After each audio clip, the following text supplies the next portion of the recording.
Hey guys, thanks for coming. I'm really excited about the seminar. I'm glad that you guys all came to see James, Dan Santat, and Dan Krall, and James Burks.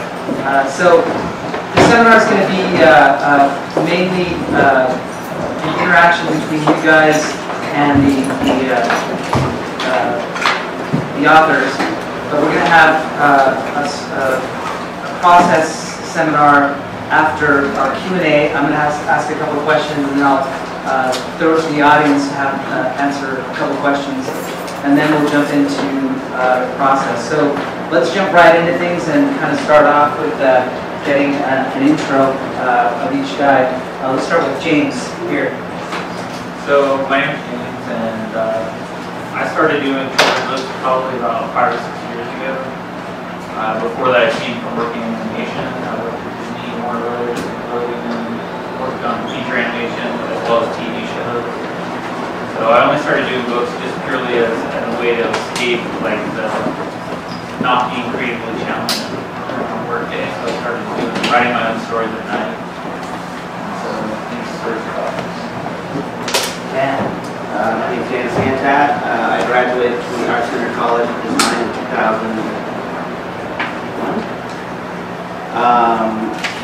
My goal was always to get to children's publishing, but I think my ultimate goal was to be in children's publishing full time. My first job was in the video game industry, and 2 years out of art school I got a 2-book deal. But there was a long period of transition where I was working in video games and doing books, like illustrating other books and freelancing. Into around 2007, I finally took the leap, and now I just write and illustrate books full time. I published with Scholastic, and I illustrated books with a lot of the big publishers, but my own works I published with Arthur Levine Books at Scholastic. I did a graphic novel called Sidekicks, which came out in 2011. And then right now I'm currently writing 8 books with Little One. I had a cartoon show in 2006. A small show called The Replacements, which lasted 3 seasons. I'm Dan Krall. I work in animation also. I've been doing that for a while, since about 1994 and 95. And James, I like writing stories also, and kind of TV medium has been harder to get your own stories made. So I kind of turned to writing books that are kind of more personalized, and get your own ideas across. I started about 5 or 6 years ago, and was primarily hired as an illustrator to start with. But as my publishing career can build again, my first major author credit coming out in May of this year. I went BBC book out before that, but it's not really characters or stories. So this one coming out is kind of my first author credit story. Cool. So I want to ask you guys your first children's book that was published. Can you tell us a little bit about that experience, or how you kind of got started? You may have mentioned it a little bit in your intro, but can you talk about that first picture book deal? Let's start with James. For me, like, I don't think I was, when I got into doing books, it was sort of, I wasn't looking to get into publishing per se. Like, I was just writing my own stories, and I had done this little square book. It was 48 pages long. It was about a girl and an alligator, and it was a single black and white illustration on each page. And I did a short story. It wasn't even a complete story. It was just beats of the story of these 2 characters like hanging out together and doing stuff. And I had like a bigger story in my mind, but it wasn't all in there yet. So I took that and I just printed it out through Lulu.com. And I took like 100 copies to Comic-Con, and I was just selling them at Comic-Con. So I was there every year anyways, had at the table. And so I started selling those. And a literary agent happened to come by. She loved the characters, and I get people all the time, so I'm like, oh yeah, literary agent, whatever. You're never gonna call. And then she actually did follow up afterwards. And so I started working with her on turning it into, she said to either do a picture book or do a graphic novel. So I decided to go the graphic novel direction, but that book in particular is like a picture book. And so I worked with her for about 6 months, turning those snippets of ideas into a much longer story, which ended up being a 192-page graphic novel that we eventually sold to Yen Press and it came out in 2010. So how many years were you self-publishing before you? Well, I did an online comic probably for 5 years, I think. I finally got to the point where I'm like, oh, this is never really going to take off. So that's when I came up with this thing with the little girl and the alligator. Gavin Gator was a webcomic? No, before the webcomic was something totally different. Oh. Gavin Gator was just what it was. It was just almost like a coloring book. It's all black and white, which is so simple. But it's just about putting it out there, you know? If you don't put yourself out there, no one will see it, things won't happen. Because from that point forward, it's just things that will take off for longer. Dan, what was your first experience? How many of you guys are familiar with the SCBWI? For those of you who don't know, the SCBWI is the Society of Children's Book Writers and Illustrators, which I highly recommend anybody who wants to get their foot in the door with publishing to go check out. It's like a $60 annual fee. Is it 80 now? I think like $85 or something like that. But I remember when I first joined, I joined right out of art school, and at the time it was like $60. And twice a year they have 2 large national conferences, one in New York and one here in Century City. And gosh, nowadays, how much is it to go to a big? It's like $1,000. It's like $400 to go to now. But when I first went, it was like $285, and I thought, oh my gosh, how am I gonna? Pretty rich for my blood. But I was smaller events that are like yeah, they have Illustrators Day, they have other things, that they have really great resources online, like list of editors and agents and so forth. Anyway, so I went to the LA conference, you know, just thinking, well, you know, I might as well put myself out there. Let's see, you know, let's see what people think. And that year I had won. They do grants for a lot of their members, and so that year I won the Donna Freeman grant, which is a grant given for unpublished illustrators who want to get into children's publishing. Through that, you know, one of the judges was the editorial director of Hardcourt Books down in San Diego. They're no longer around anymore. Well, they've gotten absorbed with Hardcourt. Who are they? Beach Lane? Yeah, so, the editorial director that I was speaking with, named Alan Johnson, she now has her own imprint called Beach Lane Books, and that's an imprint of, yeah, I think it's an imprint of Simon & Schuster. But anyway, I had gone to this book conference. She had contacted me, and she said that she wanted me to flesh out one of my illustrations into a picture book. And so I put together a dummy book in 2 months, and I went to this conference just to get some feedback from editors and art directors to see what I could do to make it better. And they'll do a portfolio display show. And so I had entered that, and I had my dummy book in there.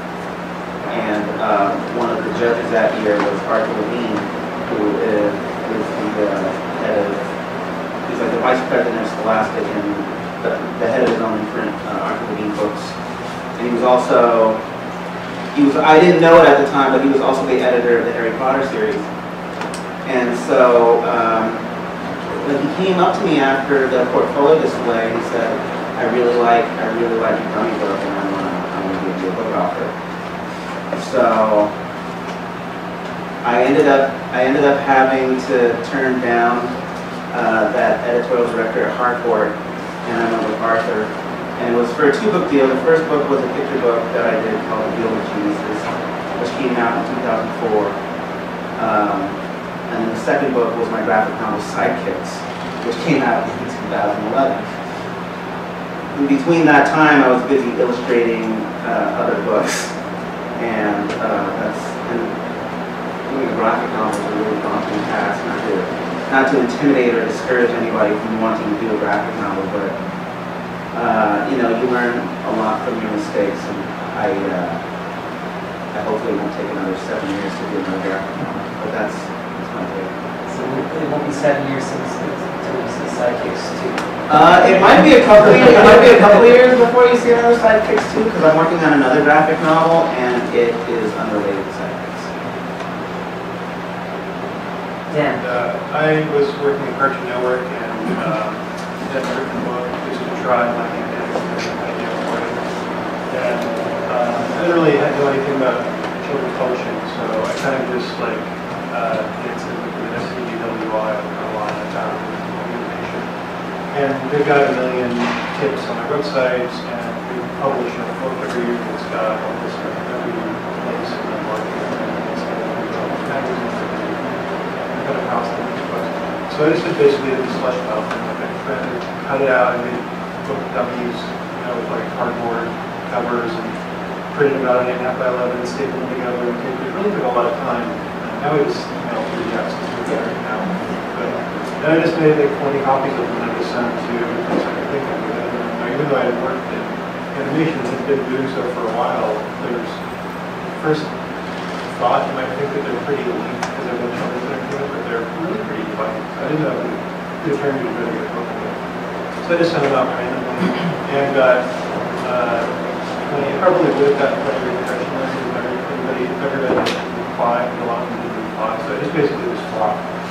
So I thought, well, I'm sitting here at Cartoon Network, I'll just take it in to try to make it as a TV show. This is what I know. So I think I did the head of development, just Sam Register at the time, and showed him the book and said, you think it could be a TV show? He said, well, I do, and I really like it, but before you get on it as a book, why don't you talk to this guy? And then happens to be an agent who works at a couple of children's offices. So he introduced me to the guy who's still my agent now, on record. He was in New York, and he read it and said, yeah, I really like it. I think I'd like to recommend this book. I think I'll send it to some people and see what happens.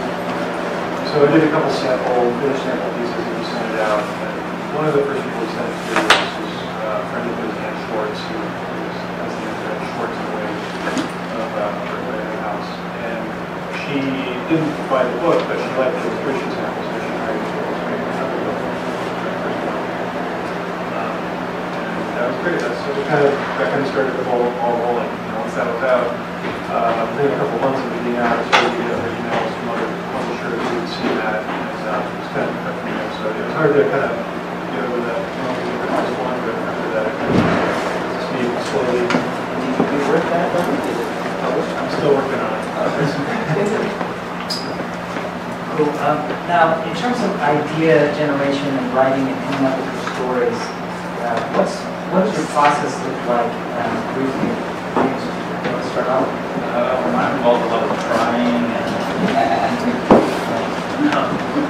I tend to like to take things, like random things, and stick them together, like just oddball characters. Like I did a picture book called Meet and Paw, which was about a goat and a robot. And I created that at Comic-Con like 3 years ago. I had just had a meeting with an editor about Gapping Gator, and they told me they wanted it to be for 5-year-olds. I didn't write for 5-year-olds. Because at the time I was still new to publishing, so I was very much like, I don't know, this or that. So I was sort of left there, like, because I'd heard that before about wanting for 5-year-olds. So I told myself, I'm like, I'm going to go back to my table, I'm going to create something for 5-year-olds. And so I just sat there, and Joe was actually there with me that day, or that Comic-Con, sharing the table with me. And I just started drawing, and I've drawn a robot. And I'm like, all right, I got a robot. And I'm like, well, who would a robot hang out with? And I thought, like, I was going through a list of animals because I thought it would be a funny list of animals. So then I was like, oh, it would be a goat. And then I gave names Beep and Paw because those are the sounds that it would make. And then I came up with the idea, well, what if this robot is the only character in the book that actually speaks English? And all of the other characters are all animals, but they all just say the animal sounds. But the robot speaks all the other animal languages like C-3PO. And so I thought that was funny, but then I thought, like, well, they need something to do, there's got to be a story, they've got to have a mission or something along. So then I had to go find a sock. And he takes it to the robot, and the robot is like, oh, what's this? You know, we must find this match. And so they set off on this like vast journey across these crazy landscapes to talk to all these other animals to ask if the sock belongs to them. And so they go from one animal to the next, and the robot, like, he's very confident. He falls down mountains and gets like mud slung on him, but he just never gives up. And the ghost is kind of like he follows behind. Because the ghost very much the opposite of that, where he'd be content staying at home sleeping in his trash can rather than going on this adventure. And so it all just sort of came together like that. And then it came back from Comic-Con. I roughed out like what I thought the story would be. I never wrote anything really. I just straight ahead sort of roughed it out. I knew where it was going to end. And then my agent sent that out, and I think it was the following year at Comic-Con because she's in San Diego. I met with her, and she told me that she had somebody that wanted to publish the book and wanted to publish it pretty much after it. And that came out in March of last year. So a lot of my ideas sort of come like that. It's just, it's this or it's that. My first 3 books all involve, beef and bog, Gabby and Gator, bird and squirrel. So it's like their buddy sort of stories. Yeah, hard to kill. Exactly. About the law. So then I thought, like, for my next book, I wanted to do one that didn't have, it was just going to be one character. It's like, I don't want any other character in there. It's just going to be about this boy. And then that went out and got rejected because it's slightly too Didn't have a boy and. But then one publisher wanted it to be, one publisher has suggested that it become, there's a book called Beef and Golly. So they wanted it to be 3 stories published in one book. So I thought, like, all right, I can do that. And so then I started coming up with these other stories, and inevitably, sort of what happens is this boy meets this girl in the last story, and then the publisher thought, like, wow, this is a perfect friendship, like, origin story. And I'm just like, no, I don't want it to be Baxter and whatever the girl's name is, it's just like, so I'm still trying to work that out, still writing, so trying to avoid it. We chat a lot on iChat, just a voice.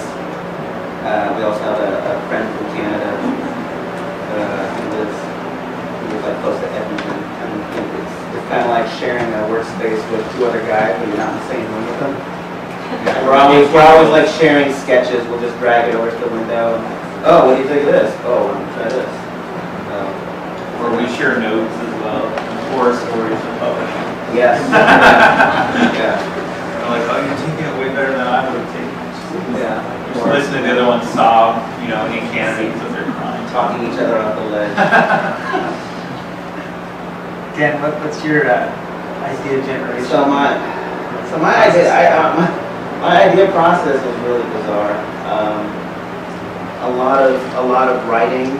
I don't write anything down until I'm positive that it's something that I want to take into consideration for a project. So yeah, like when I was working in the video game industry, I worked in Santa Monica, and on the 10 freeway it was a 1-hour commute each way. And after a while, there's only so much NPR you can listen to. Wait, don't tell me who's lying, whatever. So you sit there and you're just standing, you're staring at the brake lights of the car in front of you, inching forward, putting on the brakes, just waiting. And there's something about the boredom that lets your mind wander and just think of just random things. And I think I find a lot of my inspiration from other ideas. Bless you. But when I think of ideas, I actually try to think of them as a one-line, almost like an elevator pitch, and I'm kind of shaping this one sentence into something that I think would be something that would catch a person's interest. So, for instance, sidekicks. The idea for sidekicks was it started from that saying that pets resemble their owners, and then I thought of owners who teach their pets tricks, and then I thought about superheroes who own pets, and then it became what would a superhero's pet be like if you could teach superpowers?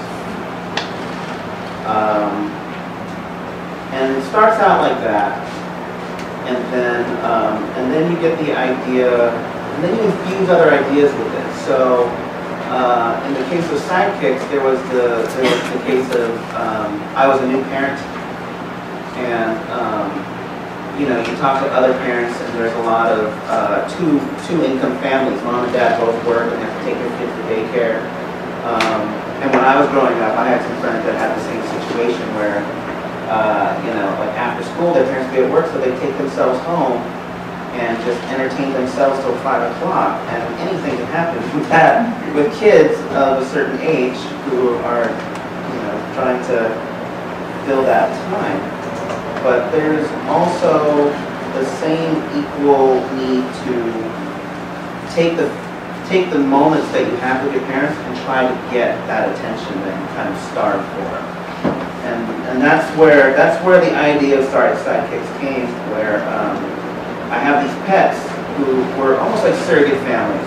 You know, like there's cat ladies, there's people that, you know, there's people that have lots of cats, but they don't have a husband, children, they just have lots of cats. You know, like the cats are their family. And with the superhero, I mean, just being a superhero in itself is already time consuming, because at night you're fighting crime, and during the day you're living your secret identity, and you're never home. And I thought, okay, well, for someone who's so lonely, I mean, I assume he has a place to stay, and he probably has some kind of family that he can be with that fills that void for someone who probably never even had the time to go out on a date and get married. And so you have these collection of pets, and my wife is a big fan of it. She grew up in a family that had lots of pets, which meant that she and I had a lot of pets. And you notice that there are certain pets that get more love and attention than others. So we had a hamster, and hamsters are winning. We got a cockatiel, and after a while we were teaching it to sing Star Wars tunes. And I was never a bird person, but I thought this cockatiel is much cooler than a hamster. And of course the hamster's in the corner like, my water bottle's dry, I'm thirsty. And there's some pets that just, you know, they just get more love than other pets. Dogs. Dogs always get the most love in a household. Cats get a lot of love in a household. Hamsters, they just don't think about that kind of stuff. Don't worry, we took good care of it. But it's one of those cases where you think, yeah, you know, it's almost like having a kid, like having the youngest kid of 3 or 4 that's starving for that kind of attention. I knew that kind of, you know, I had friends with that kind of relationship, and I melded the two together. And then accompanied that with, you know, a superhero. And then suddenly you have the idea of pets that want to audition for a sidekick position because their superhero is looking for a sidekick so that they can spend more time with them. That's how sidekicks came about. And a lot of time I'll think in terms of metaphors. So right now I'm working on a picture book, and I was thinking about the concept of imaginary friends. Imaginary friends seem to be, you know, maybe a classic storyline, but I surprisingly don't see as many of those storylines as I would expect, and I never understood why. But at the same time, whenever I saw an imaginary friend manuscript, it always seemed to be kind of the same order of, oh, this kid grew up, and now he doesn't need an imaginary friend, and now what do you do with this imaginary friend? And I took a different perspective from it, and I took it from the perspective of the imaginary friend. But I attached it to the difficulties of friendship and how to make friends, So I ended up with a story about an imaginary friend who's so strange looking that no kid in the world can imagine him. And from there, you have an idea about just being yourself and appreciating all your flaws and being unique. And, you know, just from that one line, that's something that you can take and turn into something bigger. And I find that the biggest difficulty is to try to keep it in that simple sense. Because there's a lot of parts of you as an adult that you think you remember what it's like to be a kid, but you don't. And now that I have two children, they're 7 and 4. I have to say, like, having kids for me was probably the best thing for my writing, because I thought I remembered what it was like to be a kid, and I missed the mark.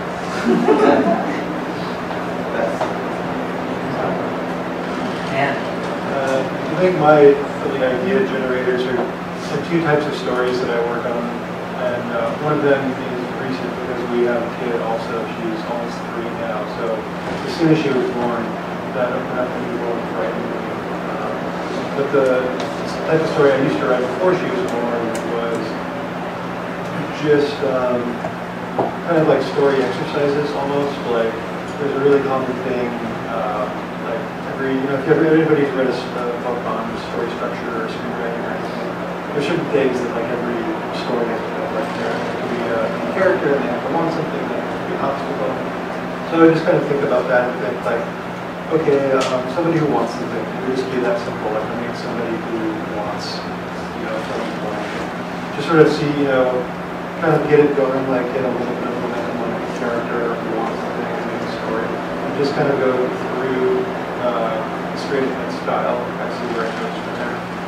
Kind of like Jay was saying, is you take people and you give them a mission, and then you just know who they are, and you give them a mission, and you see what happens when you draw it. The book that I have coming out in May, it's called The Great Lollipop Keeper, and that one was kind of like that, and also it was another type of story exercise that I really miss Jay Ward cartoons, and Super Chicken in particular, my favorite. It's like the pinnacle of creativity for me is Super Chicken, and I miss how the formula for that was a stupid hero, a stupid villain, a stupid crime, a stupid solution. But somehow it's an actual story, that works, and it's like kind of a parody of drama. So for The Great Lollipop Keeper, it was just like, I'm going to try to write a story that's like Super Chicken. So it's a caper, and I think I was just drawing like what would be fun. It's a caper and a lollipop, and there's some kind of like crime, and then it's like, oh well, how about if the caper is actually a caper that they're going to eat in a jar in the fridge, and then he's jealous, like because kids like capers only jealous like capers, and everybody likes lollipops, so the kid is jealous of the lollipop. So that turned into the story of The Great Lollipop Keeper, and so that just came out of like like thinking of story structure and trying to find a way to implement things in stories that I would like to see. So that's kind of one category of stories. And the other one is based on having a kid and parental frustration, because like I've kind of always, in my work's always been very personally expressive. Whatever I'm going through, I get it out in my cartoon. So when you have a newborn that doesn't like sleeping, they just want to fight sleep no matter what. It's like, you're tired, just go to sleep. Why wouldn't you go to sleep when you're tired? So I wrote a story about a kid who fights sleep. And I've got another one I'm working on about how kids are like, everybody's always getting sick, because kids go to the playground and they're touching everything, their hands in their mouth. And there's just like a lot of things that come up with you on the topic. And for me, the answer to every, I'm actually getting excited now that you're saying that's going to be a great book. Just keep popping kids out. Yeah. Need more kids. So, each of you work in the children's book field. Some of you have, I know Dan works in animation as well. What does your normal work week or work day look like in terms of doing your children's books? Do you set aside a day for promotions? Do you illustrate, Tuesday through Thursday? Do you do, story on Monday? What does it look like in terms of the process, in terms of your work week or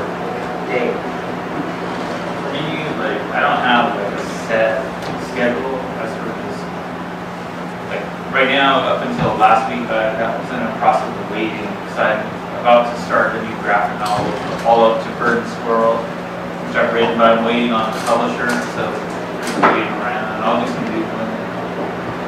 But I recently started running, so I do a lot of running now. So I'll get up in the morning, I'll go run for, anywhere from 3 to 16 miles, and I'll come home and shower, and then I'll sit down. Sometimes I'll chat with these guys. I'll do some drawing.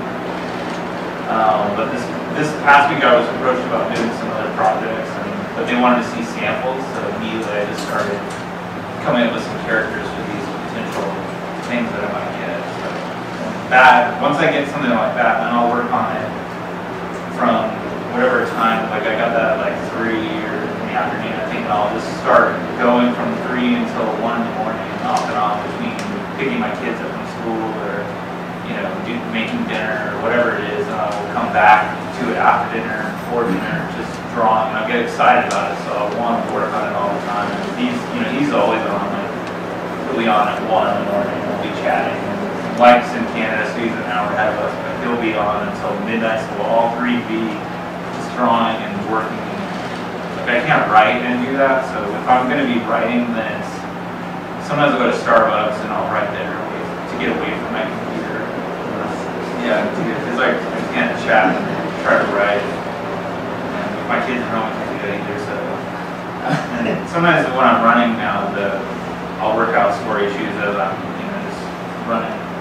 I once disappeared online from you guys for a week, and I just went through 4 seasons of Breaking Bad. I said, I have to watch this. This is amazing. You guys, where were? Yes. there are times when I'm chatting with them, and then I just stop. Like I literally stop in mid-sentence. Pretty much. You Yeah. guys like, you're like, and then Dan? listen really close, and you can hear him snoring. Yeah. I'll wake up, and it's like 3 hours passed. They're signed out, and I've gotten to a point where I've learned to balance my neck on my shoulders, and I wake up. And it's 2:30 in the morning.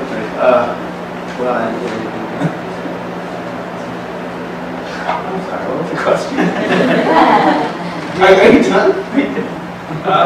Yeah, pretty much. I mean, when I started working on the graphic novel, because graphic novels are they're time consuming. It's like, picture book's only 32 pages, but a graphic novel, the ones that I'm doing right now are like 128 pages. And it's 120 pages. First you gotta write it, then you gotta rough the thing out, you send it off for notes, you wait for it to come back, and then you gotta go through and you clean up all of that, send that off, make sure it's okay, it comes back, and then you have to color it, because I do all my own coloring. It's just a vast amount of work for one person to do, and you have 6 months or maybe to do it. You just work on it all the time. So it'll be interesting because when I finished the last one, I wasn't running, so now the challenge is to still keep running, but be able to get the work done and spend some time with my family so they don't forget about me. But it's definitely get less and less sleep, which used to in the past, I would stay up all night, survive on 3 or 4 hours of sleep.